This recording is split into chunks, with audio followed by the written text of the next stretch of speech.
오늘은 좋은 기분의 마지막, 우리 첫 번째가 좋은 기분. 일장이 뭐였죠? 헐. 좋은 기분은 아니네요. 좋은 기분 드리기였고, 2장이 좋은 좋은 기분 기분 만들기. 3장은 느끼는 거죠. 어때요? 좋은 기분이 듭니까 오늘 아침에? 네. 이게 다인 것 같아.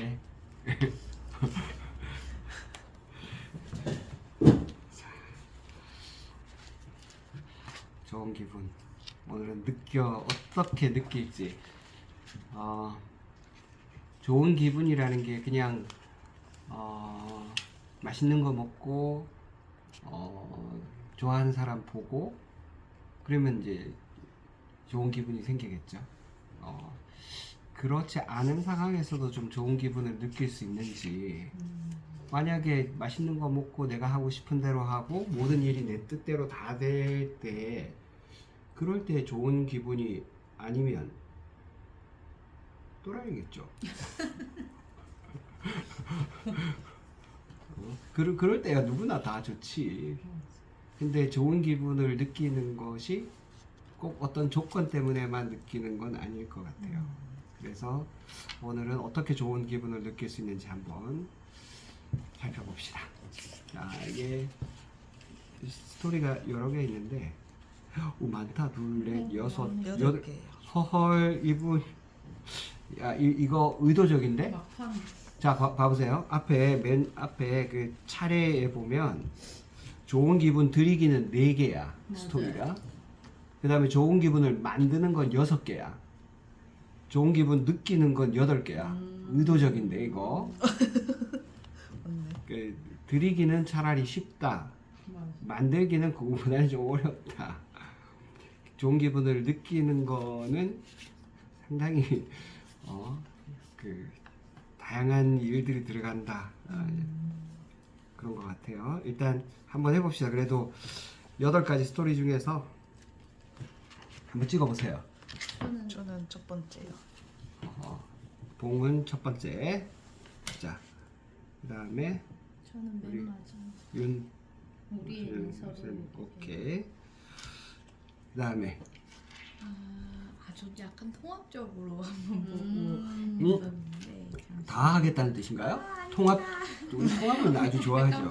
부분 이제 뽑아왔었었는데 생각을 이런 시작할 때 좀 찝어도 될까요? 이 주제가 어디로 속되는지 모르겠어갖고. 그 주제 좋아요. 뭐 꼭 단락을 찍지 않아도 돼요. 자, 그러면은 우리 봉부터 좋은 기분을 어떻게 느끼는지 봅시다.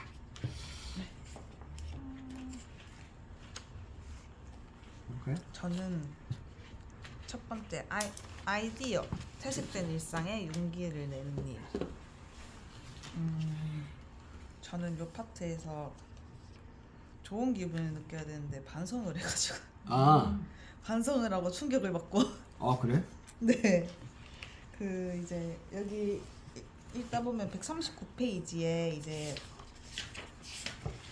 손님들을 위한 장치를 세심하게 구현하는 아이디어는 늘 좋습니다. 그러나 그저 우리끼리 재미있게 놀기 위한 판을 만들어서 즐기기만 해도 됩니다.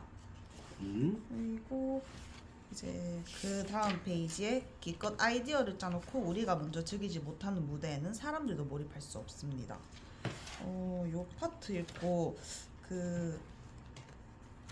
이제 저희는 어떻게 보면 기획을 하려면 아이디어가 도출이 되어야 된다고 생각을 하거든요.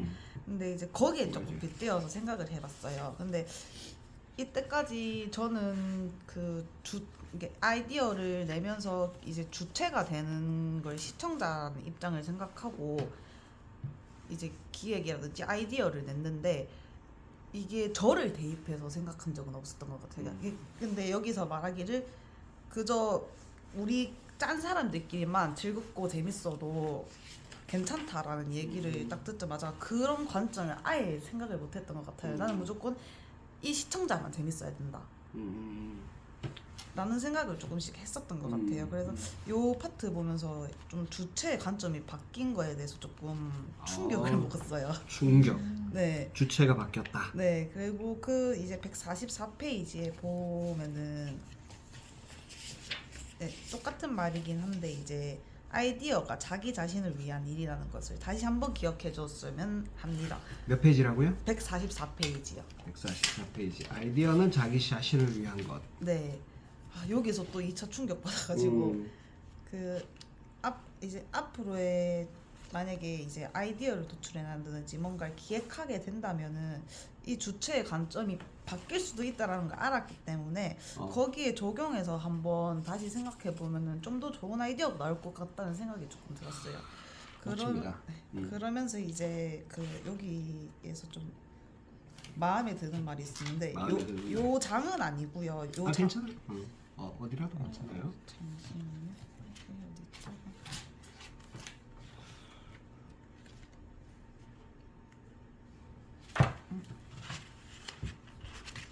있다가. 네, 그 이제 220페이지에 이제 글쓴이가 나가며라는 데가 있는데 이제 여기서 당신이 무슨 일을 하든 당신도 제품 제공자가 아니라 제품과 사람을 엮는 기분 전달자로서 일하며 매일의 삶 속에서 조금씩 무언가를 배워 나갈 수 있다면 좋겠습니다. 요 제품 제공자가 아니라 기분 전달자라는 말을 보니까 되게 기분이 좋더라고요. 물론 요 장이랑도 조금 그 주체에 대한 관점이 연결된다는 느낌이 들었었는데 나도 이제 단지 제품을 제공하는 사람인 것보다는 같이 즐길 수 있는 사람이 될 수 있으면 좋겠다라는 생각을 했습니다. 아주 멋진 이야기입니다. 약간, 이상입니다. 네, 잠깐 이야기를 해보겠습니다.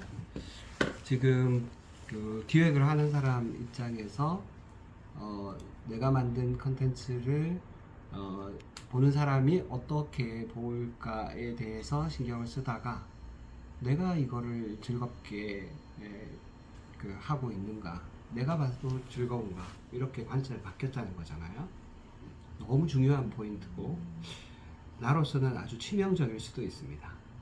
왜냐하면 이게 두 가지가 이게 그 방향 차이지 실제로는 같다는 것을 알아야 돼요.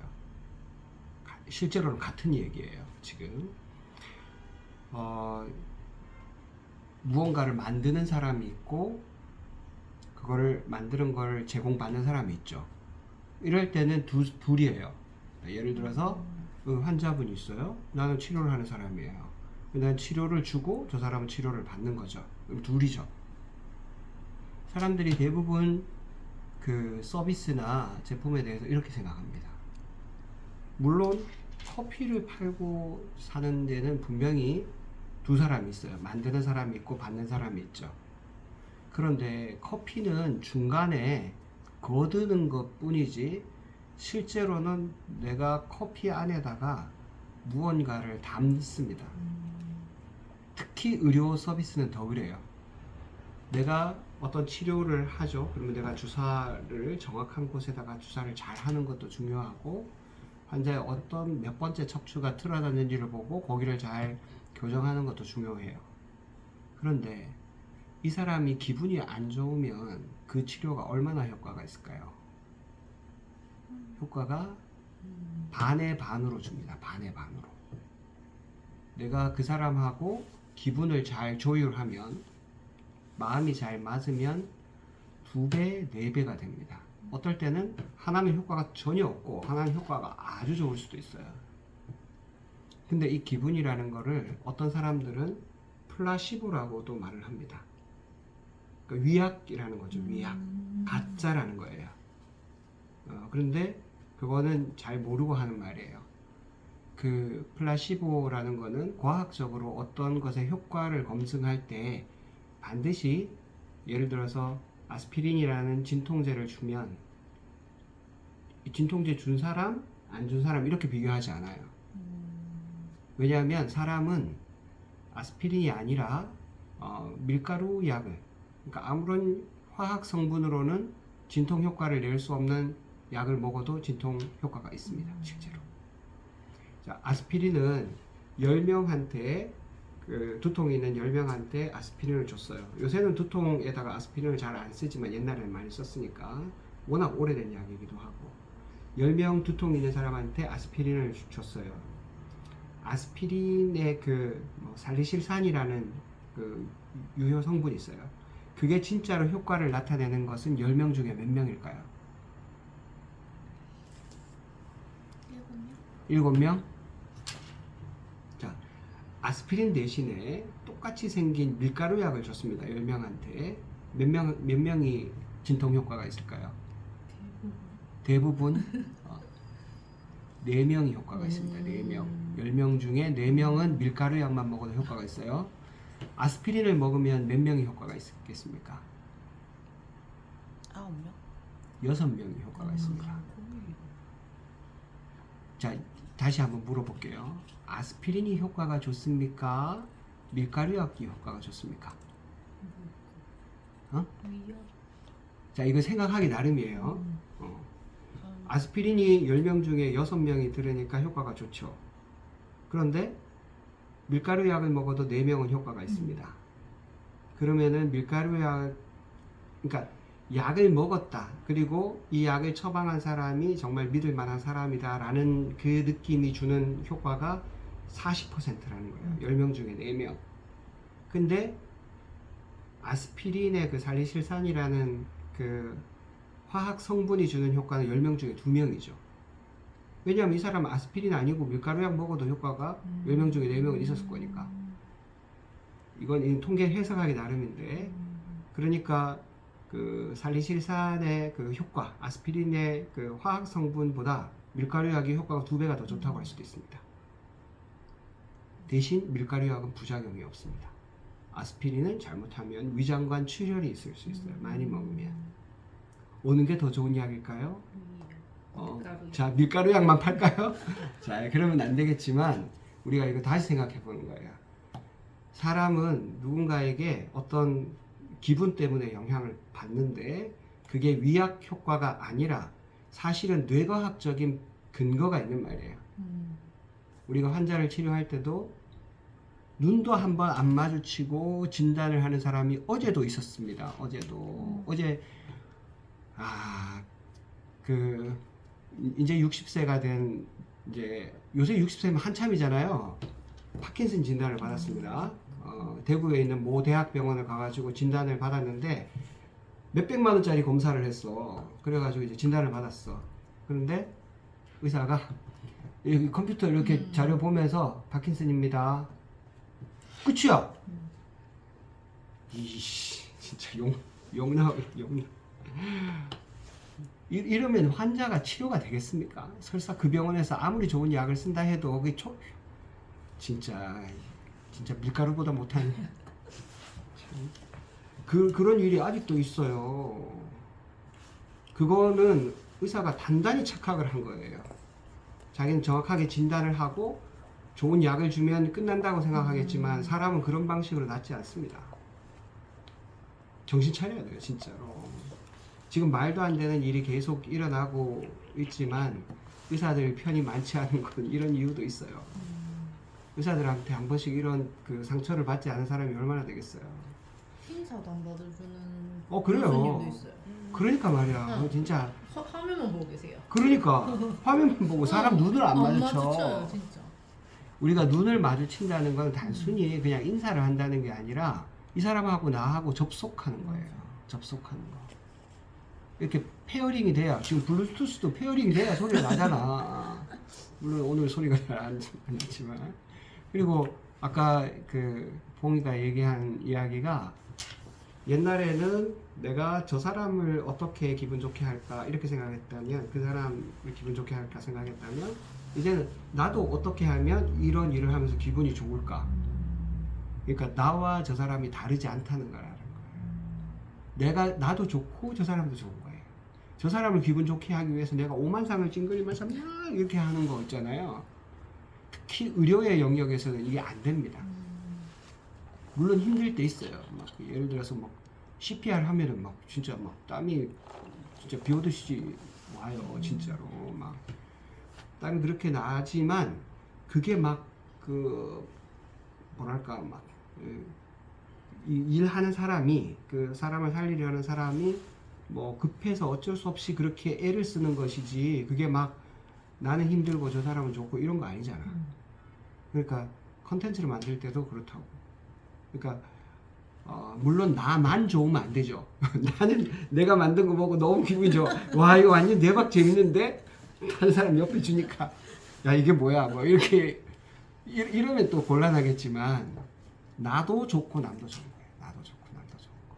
그래서 최소한 조금 더 이기적으로 얘기하자면 나봉이가 만든 콘텐츠가 아무도 잘 안 봐. 재미가 없어. 너무 지루해.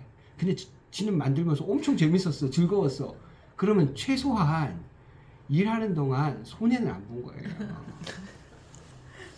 일하는 동안 기분 좋아야 되잖아.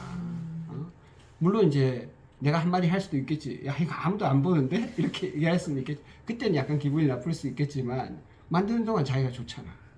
그럼 일단은 되는 거예요. 일단은 내가 좋아야 된다. 내가. 그래서 내가 늘 얘기하는 게 내가 행복해야 돼요. 내가 행복해. 내가 환자 보면서 내가 행복해야 돼. 그래서 컨텐츠를 만드는 사람도 어떤 서비스를 제공하는 사람도 나하고 저 사람하고 저 사람을 막 좋게 하기 위해서 막 내가 막 비굴하게 막 아이 진짜 안 그러면 좋겠어요. 정말 저 사람이 너무 안타깝고 좀 안쓰러워 가지고 내가 막 이렇게 도와주는 건 괜찮은데 뭐 저기 그 컴플레인 안 걸리려고 막 이러면 안 된다니까. 차라리 욕 먹고 마는 게 나아요. 차라리. 그래서 아이디어가 자기 자신을 위한 일이라는 거는 정말 사실이고요. 그리고 이 자기 자신이라는 말도 나 한 사람, 나만조차는 말은 아니라는 거. 나라는 것도 무한히 확장될 수 있다. 여기서 나만 좋으면 안 되잖아. 응? 다른 사람은 다 안 좋고 나만 좋을 때 이런 사람을 뭐라고 하죠?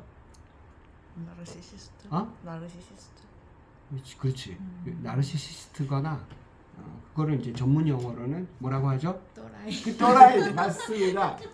다른 사람 다 안 좋은데 자기가 혼자 좋아. 또라이. 이건 전문 용어인데 또. 저는 일단 우리나라가 친절에 되게 진심인 나라라고 생각을 하거든요. 세계 어디를 가도 막 뭐 이렇게 외국어 서비스라든지 이렇게 사용자 편의를 이렇게 많이 생각한 곳을 저는 아직 못 가본 것 같아요. 그래가지고 그러다 보니까 이제 생긴다는 것 같은데 가불관계라던가 갑질이라던가 이런 것들이 있는데 저는 이 책에서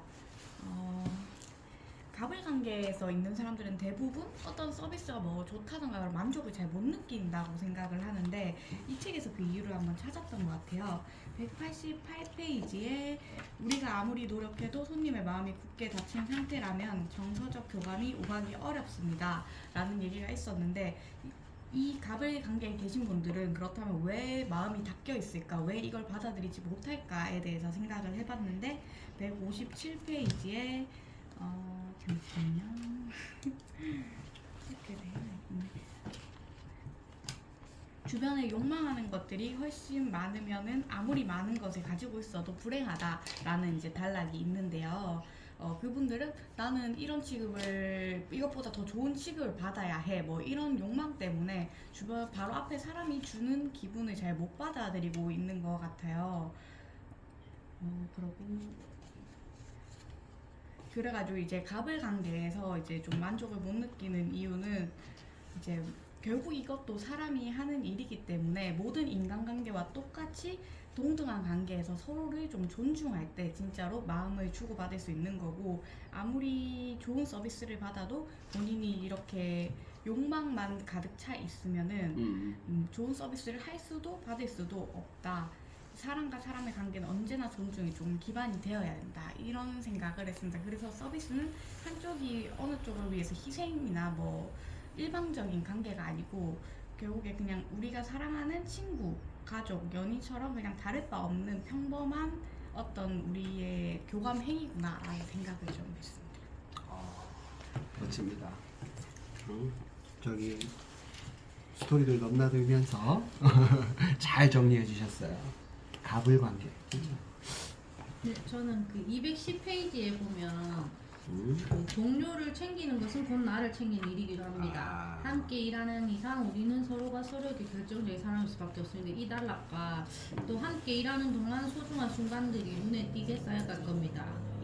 이 단락이 마음에 들었던 게 제가 이 병원 와서 많이 배우고 느꼈던 게 이제 원장님도 그때 조효회 때 말씀하셨지만 누군가가 실수를 하였을 때 그 누군가를 탓하기보다는 이제 여기 선생님들을 보면 자기의 실수처럼 먼저 사과부터 하고 환자분에게 이제 사과하고 기분을 좋게 다시 만들어 드리고 그런 점이 진짜 환자를 웃으면서 갈 수 있게 하는 거 보고 많이 배웠고 또 제가 여기저기 많은 병원을 다녔지만 여기는 정말 모든 선생님이 친절하고 다 이제 이렇게 도와주고 서로 자기 일처럼 그렇게 해주는 거 보고 많이 진짜 직원들 간의 끈끈한 동료애를 느꼈고 여기는 굉장히 배울 게 많은 병원이라고